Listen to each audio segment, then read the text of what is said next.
മക്കളുണ്ട്, പക്ഷെ മക്കളെ നോക്കാൻ വാപ്പാക്ക് അറിയില്ല. എന്റെ മക്കളോട് എങ്ങനെ പെരുമാറണം എന്നറിയില്ല, ഞാൻ അവരെ എങ്ങനെ സ്നേഹിക്കണമെന്നറിയില്ല, ഞാൻ അവർക്ക് എന്ത് കൊടുക്കണമെന്നറിയില്ല.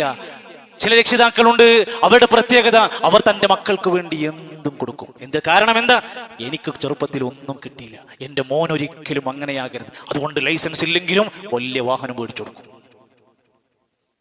എന്തൊക്കെ വേണോ എല്ലാത്തിനും പെർമിഷൻ കൊടുക്കും. വേറെ ചില രക്ഷിതാക്കളുണ്ട്, മക്കളുടെ ഒരു കാര്യവും അവരറിയില്ല. അവർക്ക് രക്ഷിതാക്കൾ ഒരു മീറ്റിംഗ് വിളിച്ചാൽ അവർ വരില്ല. സ്കൂളിലെ കുട്ടിയുടെ ഏത് ക്ലാസ്സിലാണ് അവർക്കറിയില്ല. അയാൾ ഇങ്ങനെ ജോലിക്ക് പോവും, അയാൾ ഇങ്ങനെ പോകും. മക്കളുടെ ഒരു കാര്യത്തിലും ഇടപെടാത്ത എത്രയോ വാപ്പമാരുണ്ട്. ഉമ്മമാർ ഒരു പരിധി വരെയൊക്കെ ശ്രദ്ധിക്കാറുണ്ടെങ്കിലും ചില വാപ്പമാര് ഖേദകരമാണ്. കുട്ടി ഏത് ക്ലാസ്സിലാ, ഏത് ക്ലാസ് ടീച്ചറാ എന്ന് പോലും അറിയാത്ത രക്ഷിതാക്കളുണ്ട്. ചില രക്ഷിതാക്കളാകട്ടെ വെറും പോലീസിനെ പോലെ മാത്രം ചോദ്യം ചെയ്യാനും ശകാരിക്കാനും മാത്രം വരുന്ന രക്ഷിതാക്കളുണ്ട്.